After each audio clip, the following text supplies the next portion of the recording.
Assalamualaikum warahmatullahi wabarakatuh. Selamat pagi dan salam sejahtera untuk kita semua. Yang kami hormati Bapak Ibu Guru SMKN 1 Kalinyamatan yang hebat-hebat, khususnya Bapak Zainal Abidin SPD, calon guru penggerak Angkatan 9 SMKN 1 Kalinyamatan Kabupaten Jepara, yang pada kesempatan pagi hingga siang nanti akan menjadi narasumber atau pemakalah dalam webinar yang bertemakan budaya positif.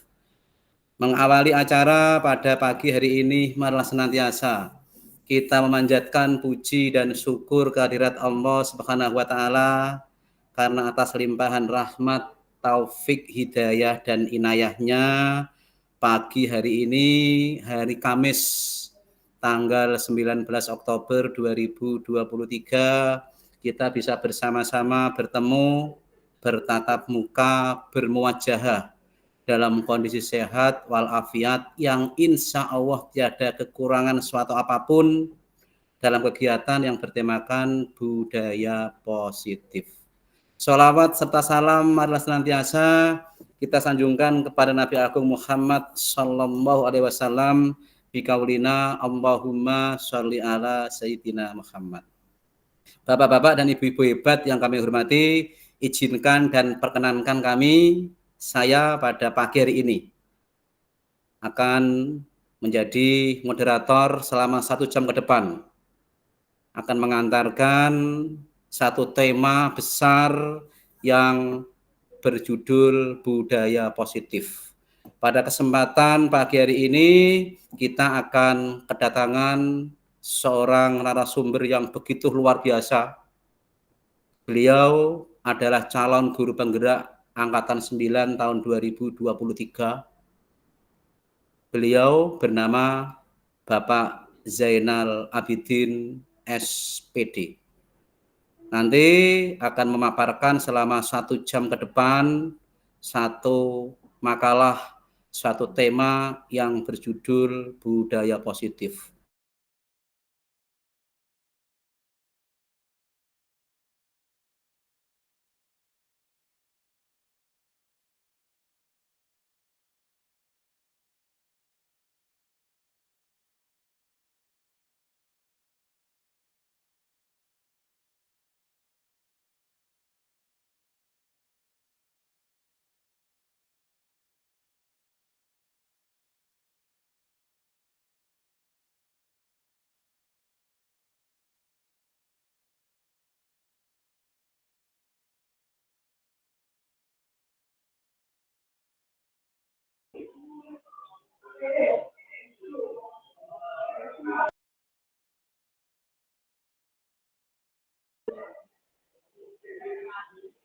Assalamualaikum warahmatullahi wabarakatuh, Bapak Ibu.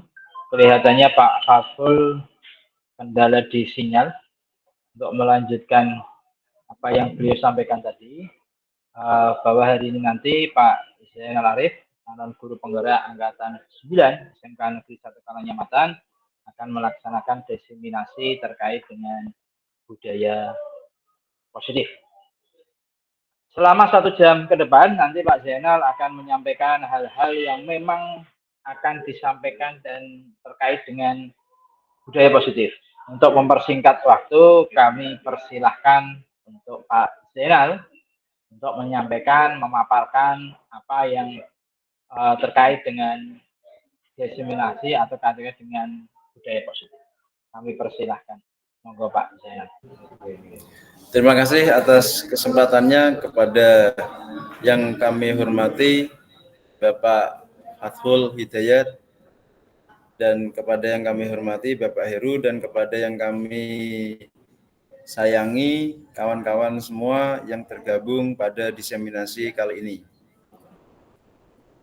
Baik Bapak Ibu semuanya, bagaimana keadaan Bapak Ibu? Alhamdulillah, semoga sehat selalu nggih Bapak Ibu. Izinkan saya untuk memaparkan diseminasi budaya positif yang ada di sekolah SMKN 1 Kalinyamatan.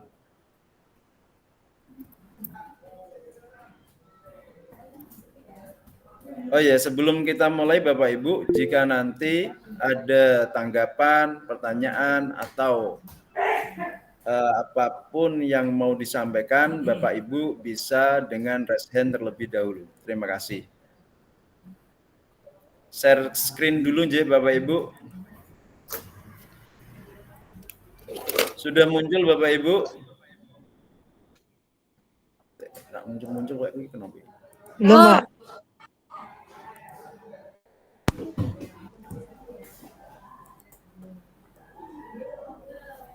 Bisa di sini. Klik. Nah, share-nya ke sini. Memang itu.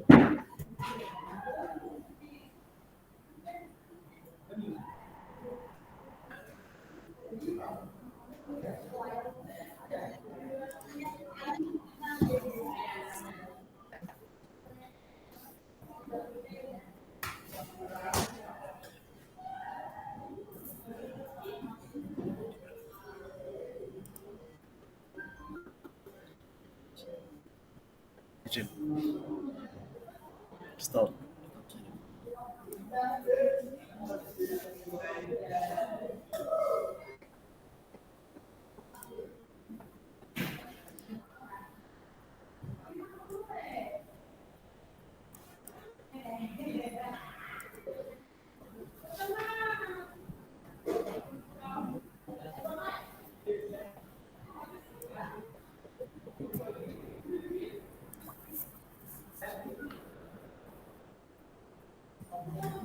Enggak bisa.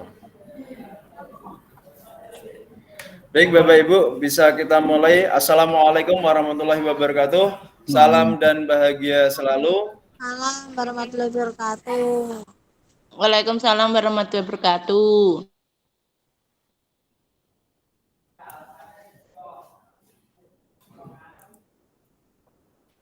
Aksi nyata modul 1.4 diseminasi budaya positif.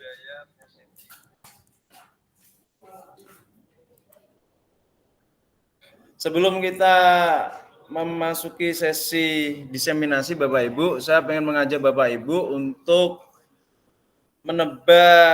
tebak gambar Bapak Ibu, biar kita meregangkan otot pikiran kita Bapak Ibu. Dari gambar yang dilihat Bapak Ibu nanti bisa silakan dijawab di kolom chat Bapak Ibu. Menurut Bapak Ibu, gambar tersebut menunjukkan angka berapa Bapak Ibu? Pilihannya 6 atau 9 atau mungkin ada pilihan yang lain ya Bapak Ibu untuk tebak gambar pertama.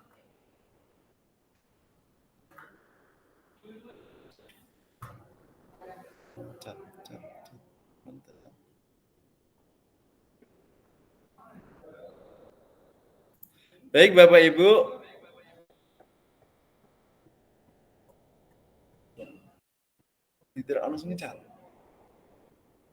Ya, bagus. Bu Nur Husnia jawabannya 6 dan Bu Afni jawabannya 6 dan 9. Kita lanjut ke gambar 2 Bapak Ibu. Sembari Bapak Ibu semua sudah menjawab, kita lanjutkan gambar kedua. Nah, gambar ini menunjukkan apa Bapak Ibu? Menurut Bapak Ibu, apakah ini merupakan gambar pohon atau gambar dua harimau atau dua serigala yang saling berhadapan-hadapan atau gambar cacing? Atau persepsi Ibu apa? Silakan ditulis di chat.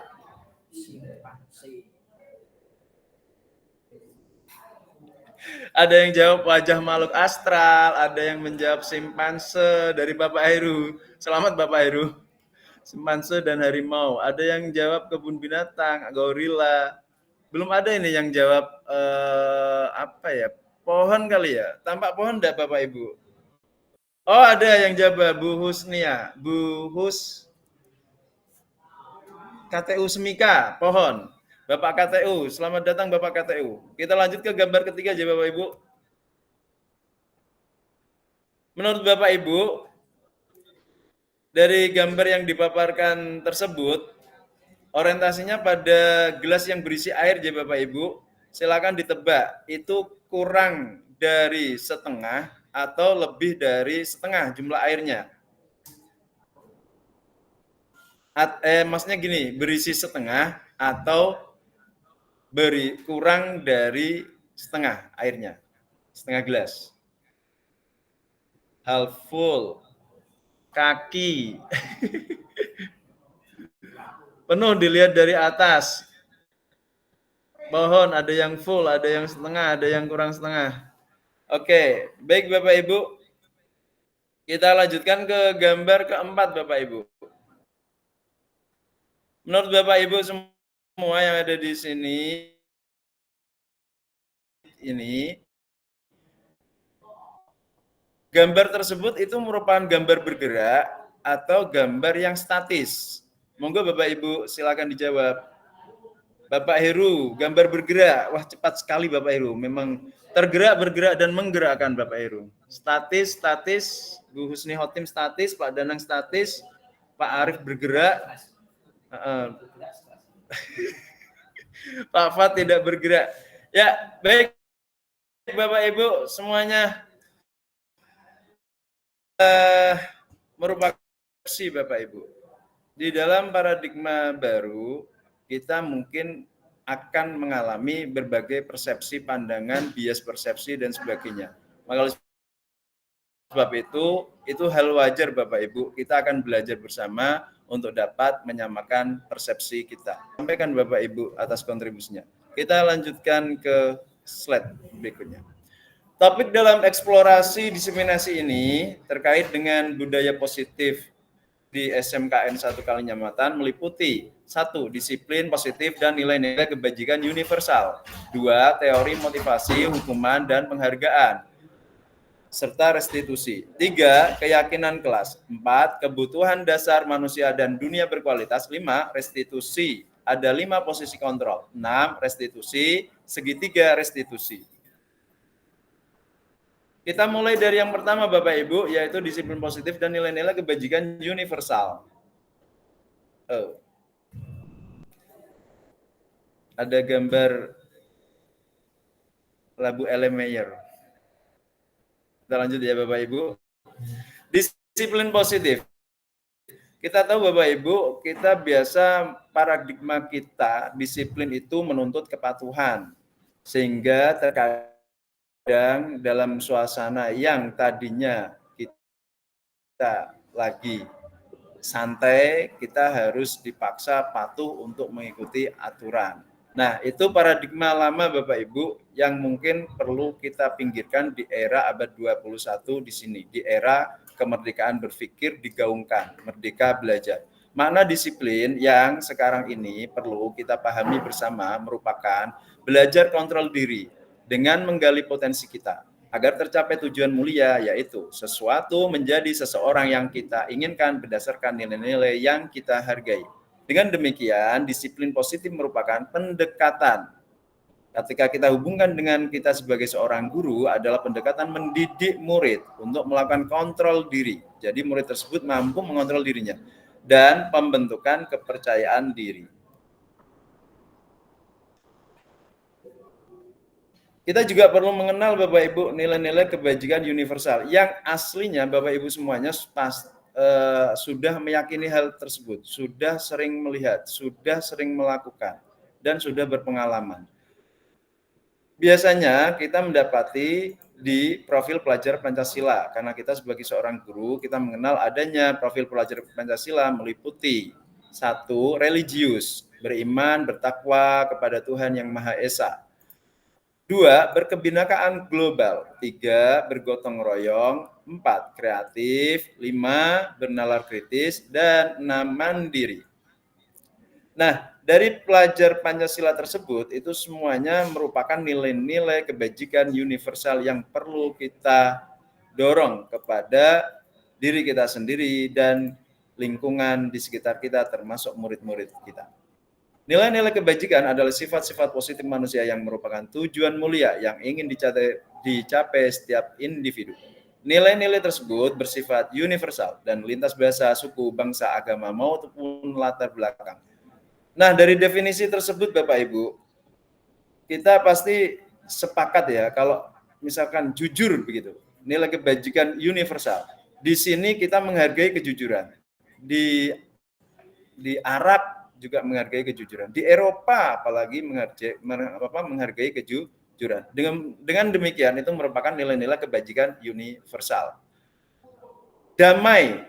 Nah, kita juga menyukai damai.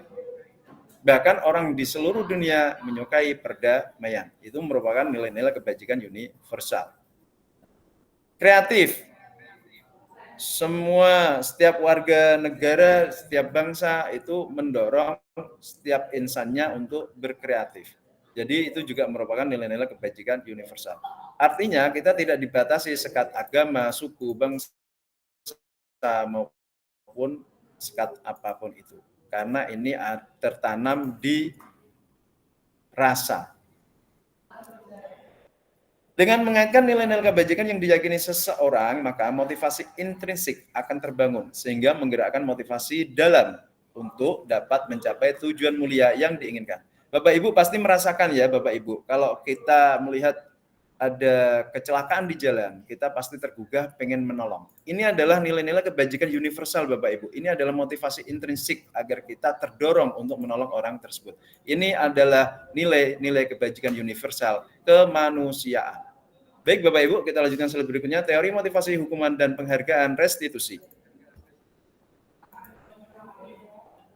Dari gambar tersebut, kita sangat kenal sekali, yaitu beliau adalah Ki Hajar Dewantara yang telah menyampaikan merdeka. Menurut Ki Hajar Dewantara, merdeka itu artinya tidak hanya terlepas dari perintah, akan tetapi juga cakap buat memerintah diri sendiri.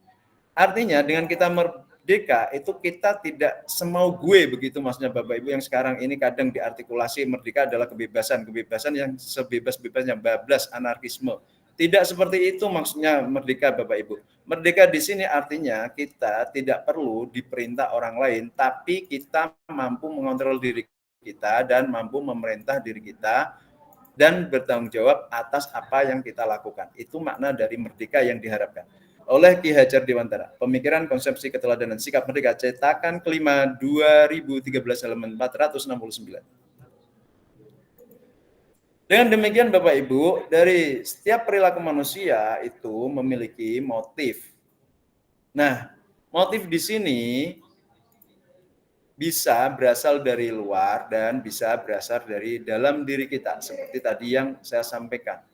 Kalau yang berasal dari dalam diri kita, motivasi tersebut, itulah yang menurut Ki Hajar Dewantara merupakan merdeka.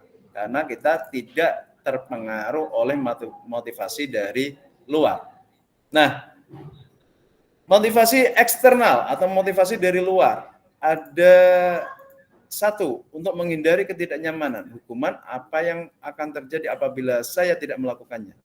Ini adalah motivasi menghindari rasa sakit. Setiap manusia itu pasti punya program dalam dirinya menghindari rasa sakit. Yang kedua, motivasi eksternal yang sifatnya penghargaan. Untuk mendapatkan imbalan dari orang lain atau institusi. Apa yang akan saya dapatkan apabila saya melakukannya? Biasanya di sini itu adalah seperti teori yang disampaikan oleh Pavlov, yaitu tentang teori hukuman dan penghargaan itu ya. Nah, tapi di dalam proses pembelajaran kita mendorong murid kita untuk bisa terdorong oleh motivasi yang ada di dalam dirinya, yaitu motivasi internal. Motif untuk menghargai diri sendiri. Jadi sifatnya adalah saya akan menjadi orang yang seperti apa bila saya melakukannya. Jadi ini lebih didorong dari motivasi intrinsik Bapak Ibu. Nah, apakah tidak boleh ngasih penghargaan? Apakah tidak boleh ngasih hukuman? Sebenarnya kalau kita mengatakan boleh dan tidak boleh, kurang tepat di sini Bapak Ibu. Tapi kita pengen membandingkan antara motivasi eksternal dengan motivasi internal. Di mana baik penghargaan maupun hukuman itu memiliki karakter penghargaan menurunkan kualitas. Jadi misalkan penghargaan yang bersifat sama terus-menerus. Misalkan ngasih tadinya awalnya pengamen dikasih 1.000 gitu. Awalnya dia senang. Besok kasih 1.000 lagi, saya 1.000 lagi dengan nominal yang sama. Lama-lama dia terbiasa dan itu menurunkan kualitas rasa yang dia rasakan. Terus penghargaan mematikan kreativitas. Yes, karena dorongannya adalah dari luar. Jika penghargaan itu satu waktu berhenti, maka kreativitasnya juga akan menurun. Penghargaan mengurangi motivasi intrinsik. Jika motivasi dipenuhi oleh motivasi dari eksternal, maka motivasi intrinsiknya akan menurun. Ibarat wadah Bapak Ibu, kalau kita isi air berwarna merah lebih banyak, maka air yang berwarna putih juga akan berkurang gitu. Jadi kalau kita ngisi yang warna putih yang banyak, yang warna merah sedikit, jadinya merah jambu. Lanjut Bapak Ibu. Bentuk program kebajikan apresiasi. Untuk mengganti dari imbalan Bapak Ibu, dorongan dari imbalan, kita bisa pelan-pelan menggantinya dengan mengapresiasi. Nah, kalau mengapresiasi ini, kita cenderungnya menguatkan motivasi intrinsik yang ada dalam diri seorang murid. Dalam memberikan apresiasi pengakuan, perlu diingat beberapa hal. Beri pengakuan secara khusus. Jadi tidak perlu ada orang lain, karena nanti orang lain akan merasa dibandingkan. Gitu. Beri pengakuan secara pribadi, hampir sama ya dengan yang satu. Beri pengakuan kepada semua murid. Kalau kita memberikan pada suatu kelompok yang misalkan dia telah melakukan kreativitas tertentu dan kita pengen mengapresiasi, ya kita berikan pengakuan kepada semua murid. Bisa bergantian. Beri pengakuan secara konsisten. Pengakuan ini menguatkan motivasi intrinsik Bapak Ibu. Dan ini bisa dikatakan sebagai makanannya motivasi intrinsik. Maka pengakuan tersebut upayakan agar konsisten, agar ini semakin menebalkan motivasi intrinsik dari murid. Fokus pada proses, jadi bukan fokus pada hasil Bapak Ibu. Kalau kita pembelajaran misalkan di pembelajaran saya, proyek IPAS, kalau saya lebih fokus pada produk, maka yang saya nilai hanya produknya saja Bapak Ibu. Sedangkan jika kita berfokus pada proses atau kegiatan proyek, maka kita akan melakukan asesmennya meliputi dari perencanaan, pelaksanaan, mengkomunikasikan, dan sebagainya. Jadi ada proses yang perlu kita lihat dari setiap step perkembangan perkembangan murid. Begitu Bapak Ibu. Ini beberapa contoh pengakuan apresiasi dan saya yakin Bapak Ibu sudah sering melakukannya. Kemarin saya perhatikan, ini pembukaannya. Nilai kebajikannya. Rasa empatimu besar sekali pada situasi pada saat menolong murid baru di kelas kita. Nah, ini yang tadi saya singgung terkait dengan rasa kemanusiaannya. Kebajikan universalnya adalah kemanusiaan. Terus saya menghargai. Jadi ada kata-kata awalnya begitu. Kepedulianmu. Situasinya pada saat kamu membantu teman-temanmu di tugas kelompok. Loh, berarti boleh contohkan, bukan seperti itu maksudnya Bapak Ibu. Di dalam kolaborasi adalah ada kelompok murid yang saling bekerja sama dengan mungkin bagi-bagi peran gitu. Jadi bukan satu kerja yang lainnya terus diem. Makanya kita perlu mendorong yang namanya kepemimpinan murid. Terima kasih untuk rasa tanggung jawabmu pada saat kamu memungut kertas-kertas yang berserakan di lantai. Nah, ini kalau kita hubungkan dengan kebajikan, nilai-nilai kebajikan berarti sifatnya apa ini? peduli lingkungan ya Bapak Ibu. Ya, bagus Bapak Ibu, kita lanjutkan pada slide berikutnya. Perbedaan hukuman dan konsekuensi. Loh, konsekuensi itu tadi apa? Tadi kan yang sudah dijelaskan hukuman. Ya benar Bapak Ibu, konsekuensi belum. Konsekuensi itu punya beberapa sifat. Yang pertama didasarkan pada peraturan yang sudah dibuat Bapak Ibu. Jadi di sekolah SMKN 1 Kalinyamatan itu ada peraturan terkait dengan murid. Misalkan peraturannya adalah murid memakai seragam OSIS lengkap setiap mengikuti upacara hari Senin. Nah, di situ dicantumkan juga konsekuensinya jika tidak membawa begitu. Nah, konsekuensinya apa? Konsekuensinya jika tidak membawa atau hilang, beli lagi ke koperasi. Nah, itu salah satu konsekuensinya. Konsekuensi. Jadi konsekuensi itu biasanya tidak terlalu memberatkan juga. Artinya sebanding dengan apa yang kekeliruan yang dia lakukan. Nah, ini bedanya dengan hukuman. Kalau hukuman itu, Bapak Ibu, biasanya itu bersifat spontan dan kadang berlebihan. Nah, saya tidak perlu cerita kasus-kasus kemarin ya Bapak Ibu yang terjadi di berita itu, silakan Bapak Ibu mungkin nanti diangan-angan, ditanggapi sendiri, direfleksikan. Ternyata hukuman itu memang kurang tepat. Yang tepatnya adalah konsekuensi. Oke, sesuatu yang menyakitkan harus terjadi. Biasanya hukuman itu memberikan rasa sakit Bapak Ibu, rasa kecewa, rasa jengkel. Jadi ini tidak mendidik. Karena ketika rasa sakit, rasa jengkel, rasa kecewa itu akan menumbuh kembangkan otak reptilnya, bukan otak luhurnya. Padahal dalam pendidikan seharusnya kita menumbuh kembangkan otak luhur, otak yang luar biasa cerdasnya itu, bukan otak yang bertahan hidup, otak reptil.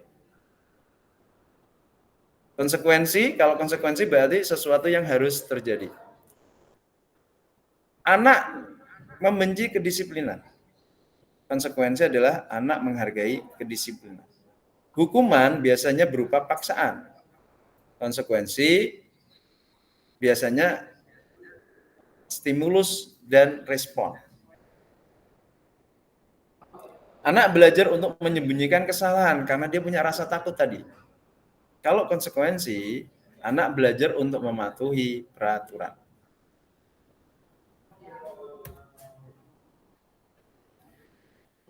Nah, kita sudah mengenal adanya hukuman, adanya konsekuensi, dan yang cenderung mendorong motivasi intrinsik, jadi kita mengedepankan kemerdekaan murid tersebut, itu adalah sebenarnya pada tahap restitusi. Nah, apa itu tahap restitusi? Restitusi adalah proses menciptakan kondisi bagi murid untuk memperbaiki kesalahan mereka, sehingga mereka bisa kembali pada kelompok mereka dengan karakter yang lebih kuat.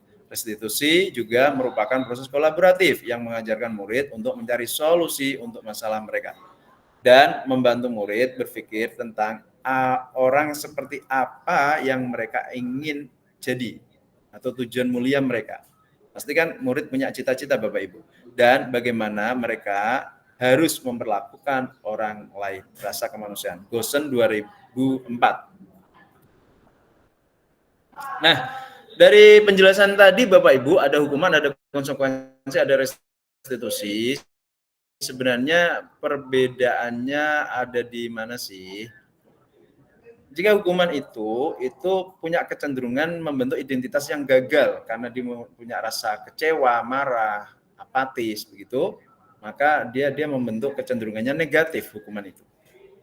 Sedangkan identitas sukses merupakan konsekuensi dan restitusi itu kecenderungannya lebih ke arah mendisiplinkan.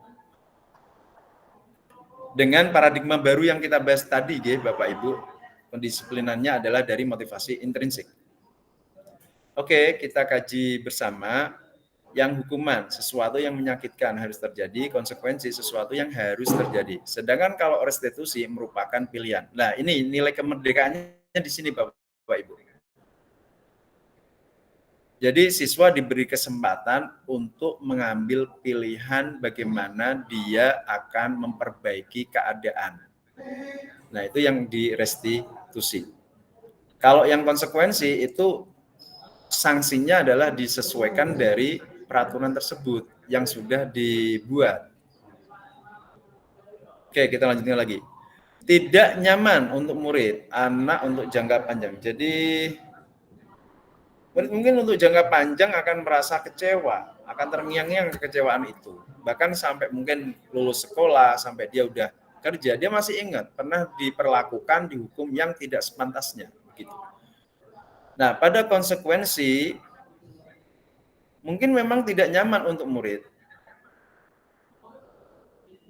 tapi itu jangkanya pendek, karena dia kan diajari bertanggung jawab atas kekeliruan yang dia lakukan sesuai dengan aturan yang sudah ada.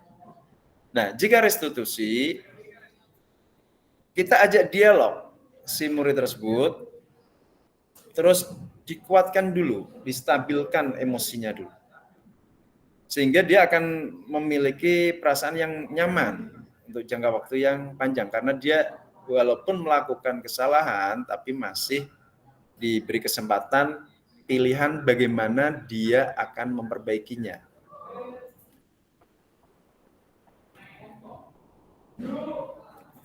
Murid membenci peraturan, jika itu hukuman.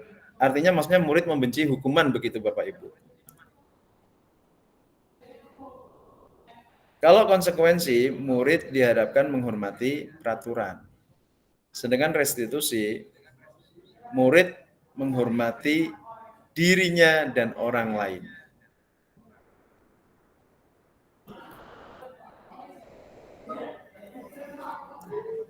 Berikutnya Bapak Ibu, kita lanjutkan pada materi keyakinan kelas. Keyakinan kelas itu ibaratnya lampu Bapak Ibu, memberikan pencerahan pada hati kita. Mengapa tidak peraturan saja? Mengapa harus keyakinan kelas? Bapak Ibu, mohon untuk meluangkan waktu. Mengapa sih tidak peraturan saja? Mengapa harus keyakinan kelas?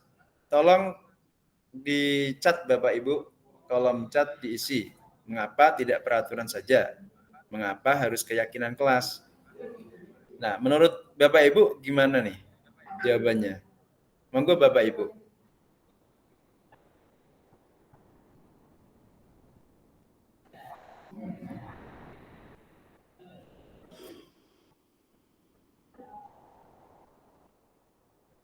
Baik Bapak Ibu, jadi untuk mendukung motivasi intrinsik, kembali ke nilai-nilai atau keyakinan-keyakinan yang lebih menggerakkan seseorang dibandingkan mengikuti serangkaian peraturan.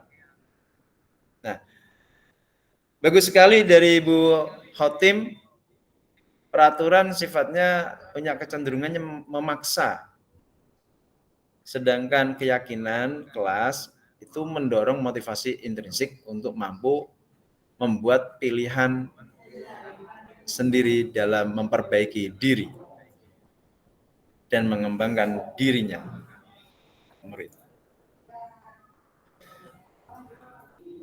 Mengapa kita memiliki peraturan harus menggunakan helm bila mengendarai kendaraan roda 2? Nah, ada kan peraturannya Bapak Ibu di peraturan pemerintah itu ya, kalau berkendara harus menggunakan helm.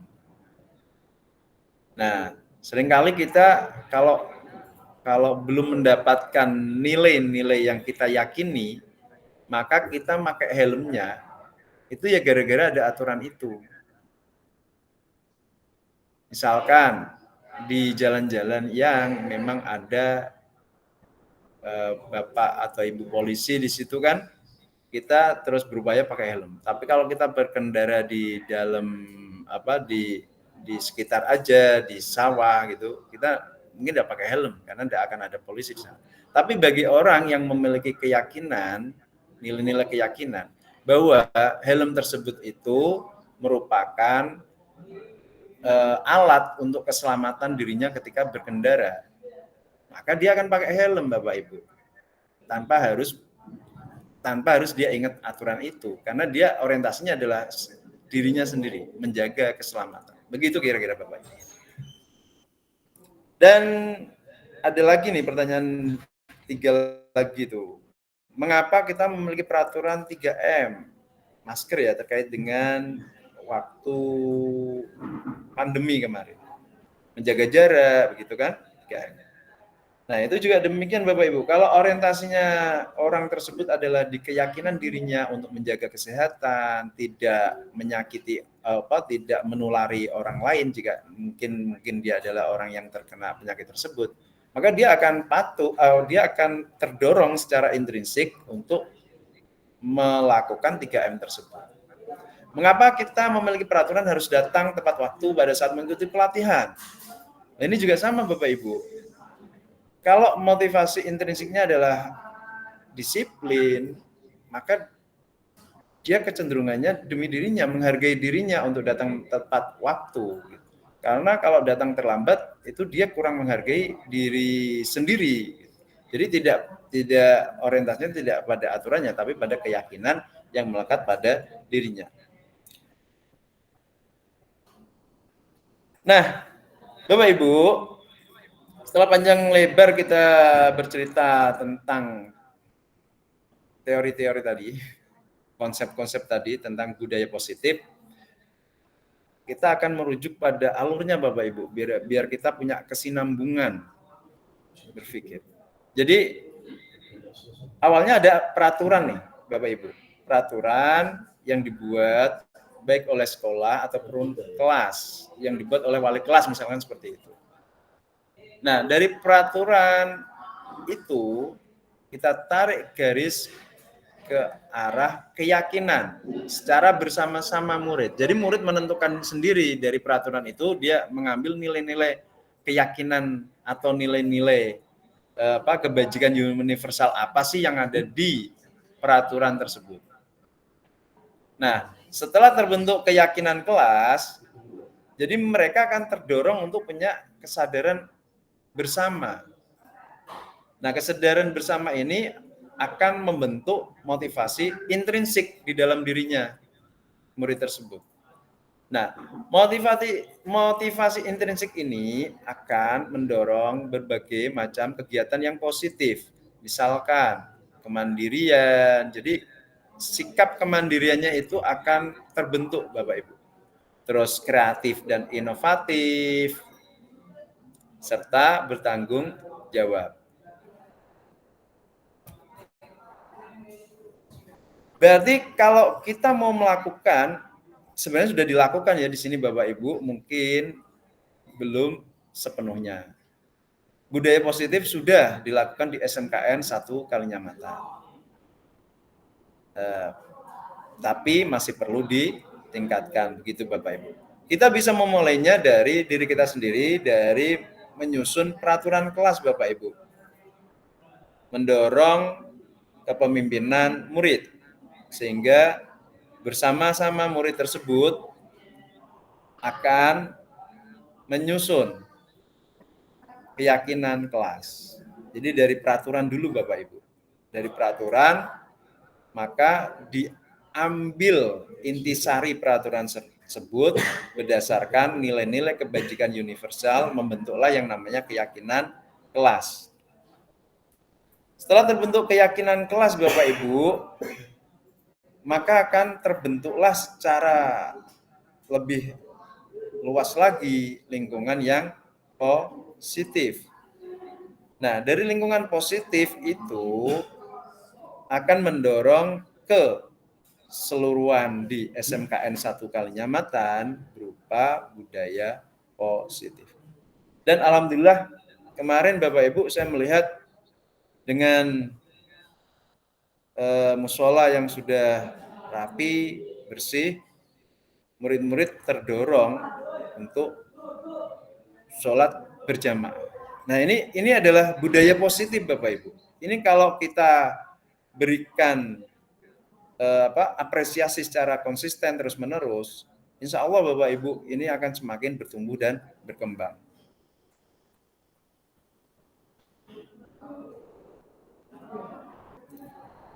Berarti dari apa yang telah disampaikan tadi, terus apa dong peraturan, perbedaan antara peraturan dan keyakinan kelas? Baik Bapak Ibu, jika peraturan itu selalu kembalikan buku ke tempatnya. Nah, keyakinan kelasnya itu adalah nilai-nilai tanggung jawab. Dilarang mengganggu orang lain. Nah, berarti nilai keyakinannya kita harus menghargai orang lain, menghormati orang lain. Hadir di sekolah tepat waktu. Berarti berkomitmen. Menghargai diri sendiri juga, itu keyakinan kelas. Juga menghargai orang lain. Jadi nilai-nilai kebajikan universal itu memang banyak Bapak Ibu. Kalau kita gali terus-menerus, kita semakin punya keyakinan kelas. Dilarang melakukan kekerasan. Nah, ini nilai-nilainya adalah keselamatan, menghormati orang lain, gitu. Dilarang menggunakan narkoba. Ini untuk kesehatan. Bergantian atau menunggu giliran atau antrian, menghormati orang lain, bersabar. Budaya antri, begitu Bapak Ibu. Gunakan masker, ini pas waktu pandemi ya Bapak Ibu. Tapi kalaupun sekarang saya sudah mendapati banyak orang jika punya sakit flu begitu, dia udah punya keyakinan Bapak Ibu, kalau sakit saya ini jangan sampai nular ke orang lain. Jadi menjaga kesehatan atau menghargai orang lain. Sakit flu udah banyak yang pakai masker. Ini adalah bentuk-bentuk kebajikan universal Bapak Ibu dan budaya positif. Jangan berlari di kelas atau koridor. Nah, ini mungkin terlalu banyak barang, jadi kan tidak boleh lari-larian begitu. Ini untuk biasanya yang masih kayak gini kan anak-anak SD, tapi SMK ya juga jadi Bapak Ibu. Ya, ini juga perlu ditekankan, jangan berlari-lari, nanti menjaga keselamatan. Yang pas kegiatan kemarin PTA itu juga ada yang lari-lari. Itu kakinya terpelosok Bapak Ibu ke got. Jadi dia belum memiliki ini keyakinan kelas terkait dengan keselamatan dan keamanan. Kita perlu mendorong motivasi intrinsiknya biar memiliki nilai keselamatan dan keamanan. Kebutuhan dasar manusia dan dunia berkualitas. Pak Baik, kita Zainal, masuk pada konsep kebutuhan waktunya dasar tinggal manusia 10 menit Pak Zainal. dan dunia berkualitas. Mohon tolong untuk dikondisikan. Kaitannya apa sih dengan yang tadi? Kaitannya adalah kita perlu tahu dulu kebutuhannya, karena dari kebutuhan itu motivasi dia itu muncul. Motivasi murid atau motivasi kita sebagai manusia itu muncul. Karena hampir banyak kegiatan atau motivasi yang kita atau perilaku kita itu didorong oleh pemenuhan kebutuhan dasar manusia. Nah, terus apa aja tuh kebutuhan dasar manusia? Ya, oke. Kebutuhan dasar manusia, 1, bertahan hidup. Ini kebutuhan dasar makhluk hidup, tidak hanya manusia Bapak Ibu. Siapapun yang terancam kehidupannya, dia pasti akan melawan. Ini adalah kebutuhan dasar untuk hidup. Bertahan hidup. Kalau kita lapar, ya makan. Karena makan untuk mempertahankan keberlangsungan kehidupan. Istirahat juga merupakan tidur, merupakan kebutuhan bertahan hidup. Karena dengan tidur, kita jadi beristirahat. Dengan beristirahat, tubuh kita menjadi bisa fresh kembali. Kedua adalah merasa diterima. Penerimaan. Kan kasihan itu orang ketika tidak dianggap. Dibiarin aja. Nah, ini sama Bapak Ibu. Kebutuhan penerimaan, akan penerimaan. Diterima di komunitasnya. Dan siswa juga demikian, murid juga demikian. Ketika di dalam kelas, dia butuh rasa diterima di dalam kelas. Saya pernah melihat ada murid yang mungkin atas kelakuan dirinya yang kurang menyenangkan di kelas tersebut, itu diacukan oleh teman-teman lainnya. Dan ternyata ada yang terganggu di kebutuhan dasarnya, yaitu penerimaan. Berikutnya Bapak Ibu, kebebasan. Kebebasan berekspresi, kebebasan berkreativitas, kebebasan berbicara, dan kebebasan-kebebasan lainnya Bapak Ibu. Kita butuh memberikan ruang-ruang kebebasan bagi murid kita untuk mengekspresikan diri Bapak Ibu. Jika tidak kita berikan ruang tersebut, maka justru kebebasan itu akan diluapkan pada hal-hal yang seharusnya tidak perlu terjadi. 4. Kesenangan. Yes, funny, lucu-lucu gitu, seneng. Terus ada yang berolahraga hobinya, ada yang bernyanyi, ada yang menari dan sebagainya. Ini untuk meningkatkan rasa senang, bahagia. Yang kelima, penguasaan. Penguasaan Bapak Ibu. Jadi setiap orang itu juga ada egonya. Dan terkadang kita juga perlu memahami ego murid-murid. Karena dia juga pada fase remaja menuju dewasa, egosentrisnya terkadang masih tinggi Bapak Ibu. Jadi perlu diajak restitusi, ngobrol. 5. Posisi kontrol. Bapak Ibu semua yang kami hormati dan kami sayangi, sebagai guru Bapak Ibu, kita biasanya melakukan posisi kontrol Bapak Ibu. Meskipun dalam teorinya Gosen, posisi kontrol itu juga dinafikan. Tapi kita akan ketemu benang merahnya Bapak Ibu. Walaupun kita melakukan kontrol terhadap orang tersebut, sebenarnya ketika dia tidak mau pun juga posisi kontrol itu tidak bisa dilakukan. Nah, maka sebab itu kita pelajari bersama Bapak Ibu. Teori kontrol. Ada berapa jenis sih tipe teori kontrol tersebut? 1, yang paling dasar ini, paling dasar. Mungkin bersifat agak-agak kurang baik begitu. Penghukum. 2, membuat merasa bersalah. 3, tipe teman. 4, memantau. 5, manajer. Penghukum. Yes, seperti yang tadi sudah disampaikan Bapak Ibu.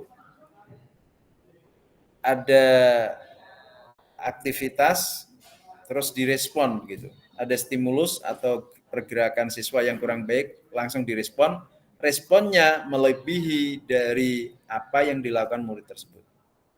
Misal, murid mematahkan penggaris yang ada di kelas, penggaris matematik itu yang besar itu. Nah, kalau peristiwa itu pas didapati oleh guru tipikal penghukum, maka yang terjadi tidak diminta bertanggung jawab untuk mengganti. Tapi bisa jadi nih Bapak Ibu, imajinasi saya, ini fiktif ya Bapak Ibu. Si penggaris itu diambil terus dipukulkan ke anak tersebut. Ini pernah terjadi di saya Bapak Ibu. Waktu saya masih sekolah-sekolah zaman dulu ya. Zaman dulu itu pasti masih keras seperti itu. Pak Zainal. Nah, itu adalah posisi penghukum. Pak Zainal. Ya, Bapak. Waktu tersisa tinggal 7 menit, Pak. Mohon untuk dikondisikan. Loh, kita ngomongku kurang akeh teh. Baik, Bapak, terima kasih. Oke, kita lanjutkan sejenak. Terus posisi teman, pemantau, dan manajer. Ini adalah tadi udah disinggung tentang perbedaan ya, identitas gagal, identitas berhasil, Terus ini tadi juga sudah. Berikutnya kita masuk pada restitusi Bapak Ibu. Bagaimana sih menerapkan restitusi pada siswa? Seperti tadi yang telah disampaikan Bapak Ibu bahwa restitusi tersebut adalah mendorong siswa untuk dapat mengambil pilihannya sendiri untuk dapat bertanggung jawab atas apa yang telah dilakukannya. Maka oleh sebab itu ada beberapa tahapan dalam restitusi itu. Ya, kalau dilukiskan untuk mengingatnya lebih mudah itu digambarkan dengan segitiga restitusi. Yang pertama adalah menstabilkan identitas, validasi kebutuhan, dan menanyakan keyakinan. Singkat ceritanya gini Bapak Ibu, kan tadinya dia merasa bersalah karena dia bersalah, terus dia melakukan kesalahan, dia ditanyai, terus dia ngaku merasa bersalah, terus secara emosionalnya dia pasti agak down begitu, terus distabilkan identitasnya. Nah, kemudian kita validasi dari kesalahan itu apa sih yang mendorong kesalahan dari murid tersebut. Misalkan kebutuhan dasarnya itu tidak terpenuhi, dia pengen makan tapi dia lapar tapi ternyata jam istirahat belum juga bel begitu kan. Mungkin dia terus mengambil inisiatif keluar izin ke belakang tapi ternyata ke kantin misal begitu. Nah, itu akan diceritakan dia Bapak Ibu kalau kita berdialog dengan dia. Dengan demikian kita akan menyadari penyebab dari apa yang dilakukan. Terus yang berikutnya menanyakan keyakinan kelas yang sudah kita buat dengan murid tadi itu. Kita tanyakan, keyakinan apa yang kamu pegang? Oh, kok ternyata keyakinanmu sedang kamu langgar. Bagaimana kamu nanti akan memperbaikinya? Nah, ditanyakan. Nanti dia akan secara mandiri, secara jiwanya yang bertanggung jawab itu akan menyampaikan, saya akan bertanggung jawab, saya akan seperti ini. Nah, itu adalah kemerdekaan dia untuk memilih pilihan tanggung jawabnya si murid tersebut. Nah, inilah sebenarnya inilah restitusi itu dijalankan.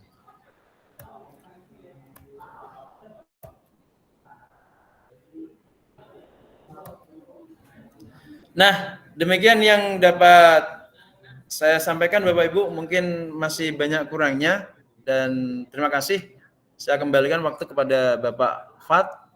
Terima kasih Bapak Fat atas kesempatannya, Bapak Fathul Hidayat. Ya, terima kasih Pak Zainal Abidin yang telah memaparkan panjang lebar. Ya, 1 jam telah berlalu begitu cepatnya memaparkan kaitannya dengan budaya positif yang ada di SMK 1 Kalinyamatan. Ini merupakan tugas dari calon guru penggerak Angkatan 9 tahun 2023 yang mana Pak Zainal Abidin termasuk di dalamnya. Begitu luar biasa Pak Zainal Abidin memaparkan budaya positif. Ya, kalau bisa saya simpulkan ada beberapa poin yang ingin kami sampaikan kaitannya dengan definisi budaya positif yang merupakan perwujudan dari nilai-nilai atau keyakinan universal yang diterapkan di sekolah. Budaya positif diawali dengan perubahan paradigma. Kata kuncinya ada pada kata perubahan. Juga tadi Pak Zainal Abidin memaparkan banyak hal terkait dengan jenis-jenis budaya positif. Di antaranya adalah disiplin positif, nilai kebajikan universal yang merupakan sikap positif yang ingin dicapai oleh setiap individu, ada keyakinan kelas, ada paradigma stimulus respon, ada perbedaan antara hukuman, konsekuensi, dan restitusi, juga yang terakhir terkait dengan segitiga restitusi. Tentunya dari hal-hal itu mungkin ada beberapa pertanyaan, pernyataan dari Bapak Ibu Guru yang ikut webinar pada siang hari ini. Monggo kami persilahkan untuk 2 penanya. Bisa bertanya, bisa memberi masukan, atau mungkin usulan atau kritik yang sifatnya membangun, yang bertujuan untuk mencapai suatu budaya positif di SMKN 1 Kalinyamatan. Yang pertama, Bapak Muhammad Arif Prasetyo SPD. Yang mulia, yang terhormat, Mas Pras, kami persilakan. Cek. Monggo Mas Pras. Oh iya Bapak, siap. Yang ingin saya tanyakan kepada Pak Zainal Abidin. Ya. Pengalaman seperti apakah yang pernah Anda alami terkait penerapan konsep-konsep inti dalam budaya positif, baik di lingkungan kelas maupun di lingkungan sekolah yang di sekolah di SMK Negeri 1 Kalinyamatan. Itu yang saya maksudnya seperti itu. Ya, matur suwun Mas Pras. Langsung ditanggapi Pak Zainal Abidin atas pertanyaan cerdasnya Bapak Arif Prasetyo, SPD. Monggo. Baik Bapak, terima kasih. Luar biasa pertanyaan dari Bapak Arif tadi. Pertanyaan yang singkat, tapi saya bingung ini jawabnya dari arah mana, karena ini begitu luas sekali. Tapi saya mencoba dari kegiatan kemarin saja yang telah saya lakukan untuk mendorong siswa berkreativitas. Jadi Bapak Ibu, dalam menerapkan budaya positif, orientasi kita adalah di orientasi inquiry apresiatif. Jadi paradigma inquiry apresiatif itu adalah apa sih yang kita punya, yang bisa kita berdayakan. Alih-alih kita berpikir, alah, tidak punya ini, saya tidak bisa melakukannya, alah barangnya kurang, alah alatnya kurang, maka kita tidak bisa bergerak dari itu. Jadi budaya positif itu kita melakukan berkegiatan, itu kecenderungannya adalah berpikirnya kita, apa sih yang kita punya dan apa yang bisa kita berdayakan. Nah, singkat cerita begini Bapak Ibu.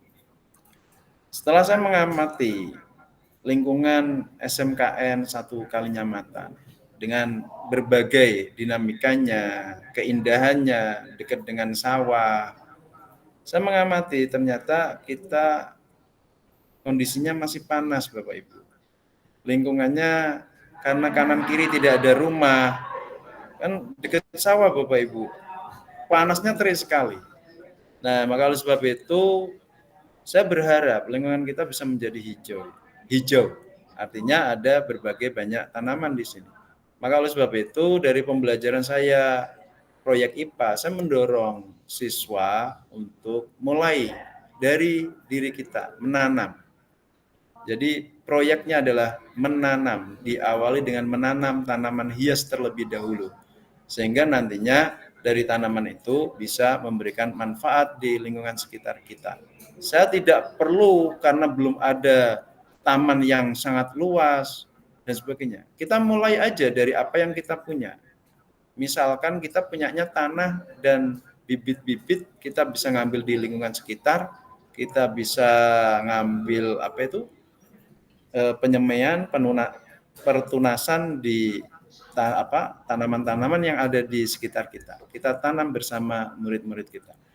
Dan harapannya kalau ini bisa digerakkan secara serempak, konsisten, kita akan memiliki jumlah tanaman yang banyak Bapak Ibu.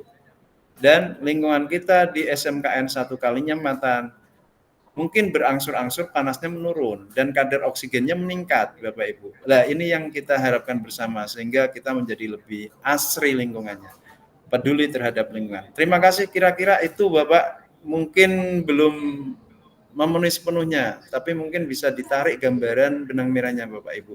Terima kasih. Ya, terima kasih Pak Zainal atas jawaban-jawaban cerdasnya.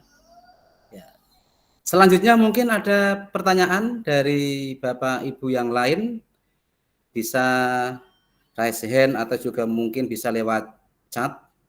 Monggo, satu pertanyaan lagi sebelum nanti kita akhiri.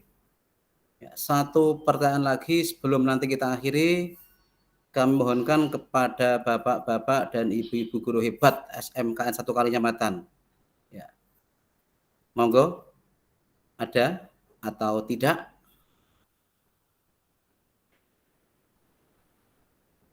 Tidak ada?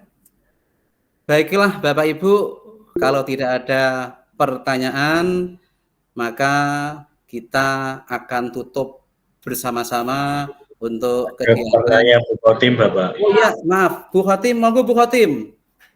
Ya, Bu Khotim, Monggo Bu Khotim kalau mau bertanya kami persilahkan.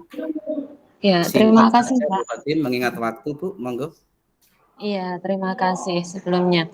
Hanya sedikit yang ingin saya tanyakan, mungkin juga ini sekedar apa ya, bisa alih informasi ya, bertanya.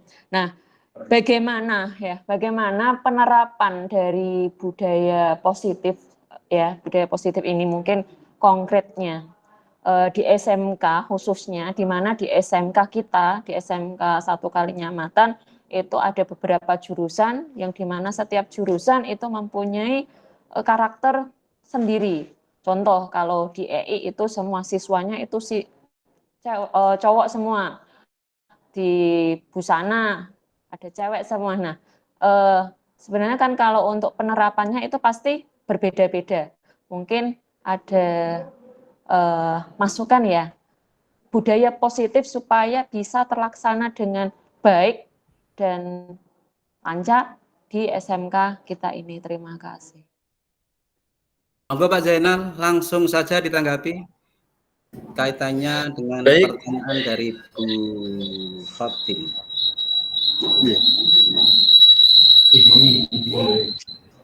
baik Bapak Fat, terima kasih. Bu Hotim, luar biasa pertanyaannya Bu Hotim. Baik, saya akan mencoba menggunakan pendekatan dari kebajikan universal Bapak Ibu.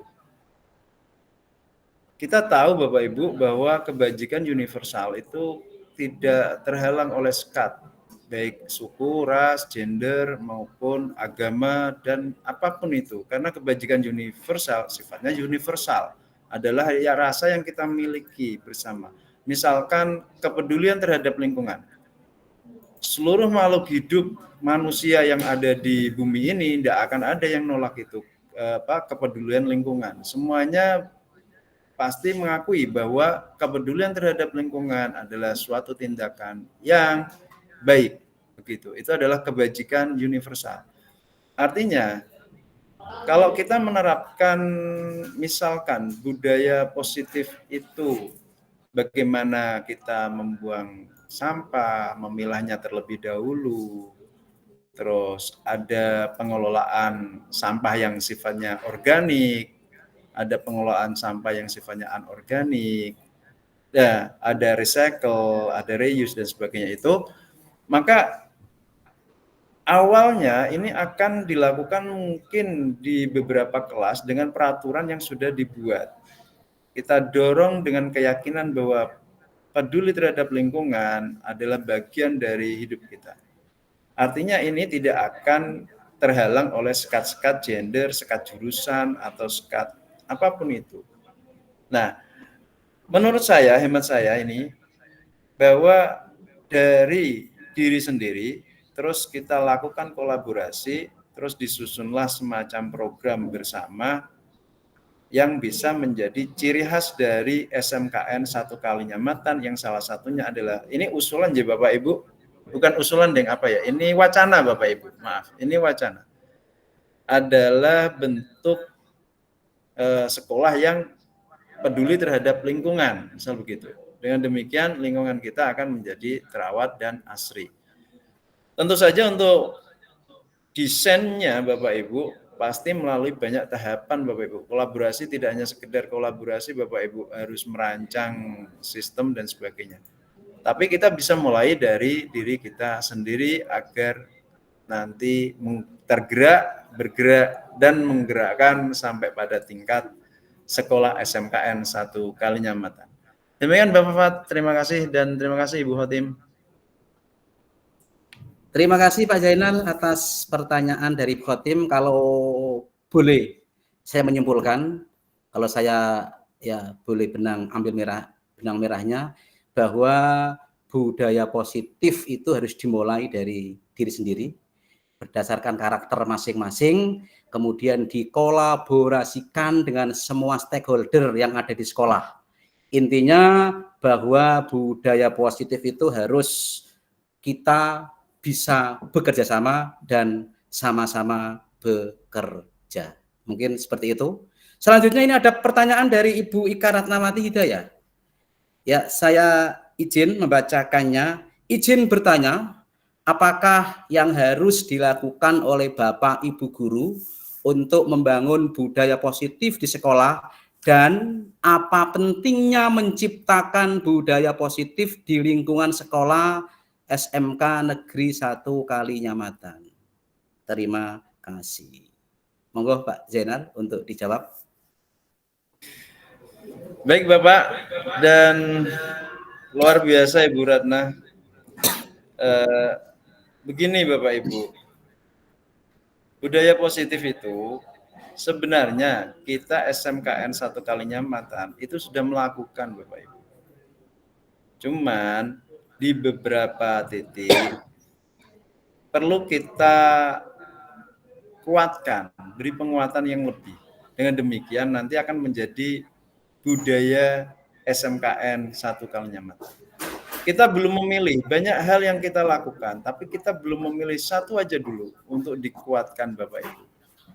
Nah, biar itu menjadi ciri khas SMKN 1 Kalinyamatan. Kalau tadi saya sampaikan, kalau saya kecenderungannya peduli lingkungan. Mungkin ada yang lain beda, mungkin religiusnya atau mungkin sisi apanya begitu. Nah, ini harus kita gerakan bersama-sama sembari yang lainnya juga dilakukan. Tapi yang kalau kita buat lebih apa ya?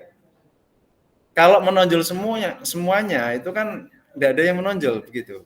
Jadi perlu ada satu yang menjadi jargon menonjolnya kita sehingga tampaklah budaya positif itu. Tapi secara apa tanpa program itu sebenarnya kita sudah melakukan budaya positif. Kira-kira itu Ibu Ratna. Terima kasih. Ya, terima kasih Pak Zainal Abidin. Begitu Bu Ika Ratnawati Hidayah, pertanyaan yang Ibu sampaikan kepada Pak Zainal Abidin telah dijawab begitu sempurna, begitu luar biasa. Ya, tepuk tangan untuk Pak Zainal Abidin. Ya, tepuk tangan Pak Zainal Abidin. Ya, ya, Bapak Ibu yang kami hormati, kita sudah di penghujung acara. Tadi sudah pukul 10 lebih 50 menit. Kalau saya hitung dari 1 jam, ini sudah melebihi dari 1 jam yang kita agendakan. Sebelum kami tutup, Bapak Ibu, perlu kami simpulkan bahwa yang namanya budaya positif merupakan perwujudan dari nilai-nilai atau keyakinan universal yang diterapkan di sekolah. Budaya positif yang diterapkan di sekolah adalah salah satu perwujudan dari visi guru yang mengandung nilai-nilai kebajikan sesuai dengan tujuan pendidikan nasional yang dijabarkan dalam profil pelajar Pancasila. Lantas kenapa harus budaya positif? Dengan budaya positif dapat menumbuh kembangkan sikap bergotong royong, mampu melakukan kegiatan secara bersama-sama sehingga tercipta kolaborasi yang baik antar warga sekolah, adanya rasa peduli satu sama lain, berikutnya adalah mandiri. Dan yang terakhir, ini kaitannya dengan guru penggerak, bagaimana peran guru penggerak dalam menularkan kebiasaan baik kepada guru lain, dalam membangun budaya positif di sekolah adalah peran guru penggerak dalam menularkan kebiasaan baik kepada guru lain dan peserta didik dalam membangun budaya positif, yaitu dengan menguatkan apa yang sudah menjadi budaya dan iklim baik di sekolah, seperti penerapan disiplin positif, penerapan 5S, menjaga kebersihan lingkungan dan yang lain sebagainya. Itu simpulan kegiatan pada siang hari ini dengan tema budaya positif. Bapak Ibu yang kami hormati, baiklah karena sudah siang, sudah melampaui jam yang telah kita tentukan, kami atau saya selaku pembawa acara izinkan pada kesempatan siang hari ini mohon maaf apabila dalam saya mengantarkan kegiatan ini, mengatur lalu lintas jalannya diskusi, ada kesalahan, ada kekhilafan, dan lain sebagainya, saya mohon maaf yang sebesar-besarnya. Dan mari kita tutup kegiatan siang hari ini dengan bacaan hamdalah bersama-sama. Alhamdulillah. Alhamdulillahirabbil alamin. Terima kasih Bapak Ibu guru hebat, matur suwun, sampai jumpa di lain waktu, dan akhirul kalam, assalamualaikum warahmatullahi wabarakatuh. Waalaikumsalam warahmatullahi wabarakatuh. Terima kasih Pak Fuad dan kawan-kawan semua. Terima kasih, selamat Pak Zainal, luar biasa.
Keyakinan kelas adalah hal baru yang saya temui pada pembelajaran proyek IPAS oleh Bapak Zainal sebagai bentuk